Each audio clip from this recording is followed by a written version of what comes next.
Là, je montre bien quand même que le niveau d'eau est même à peu près, je dirais, 10-15 mm au-dessus du niveau préconisé. Hein.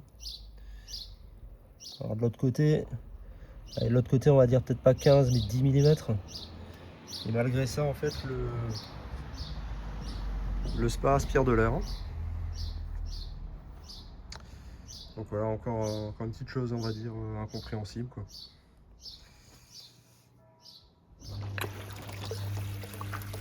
Donc là, en petite vitesse, il n'y a pas de souci. Mais bon, la vraie vitesse de massage, c'est la grande.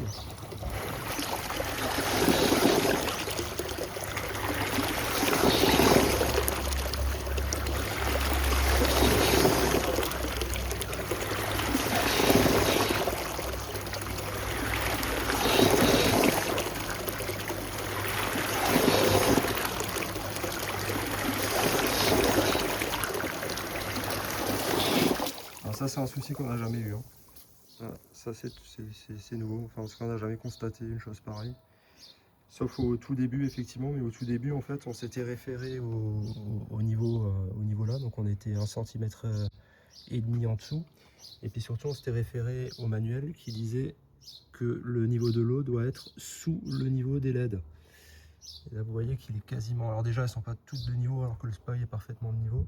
De toute façon, si c'était un problème de niveau, on va dire, celles-là, elles sont dans l'eau. Celles-là, elles sont dans l'eau. Alors que celles-là, elles sont hors d'eau. Et puis celle-là, elle est dans l'eau. Enfin voilà, déjà, les LED ne sont pas très, on va dire, au même niveau. Et voilà, comme dit, si on s'en réfère au manuel, normalement, le niveau de l'eau devrait être en dessous du niveau des LED. Hein. C'est écrit noir sur blanc. Donc le problème sera encore pire. Voilà.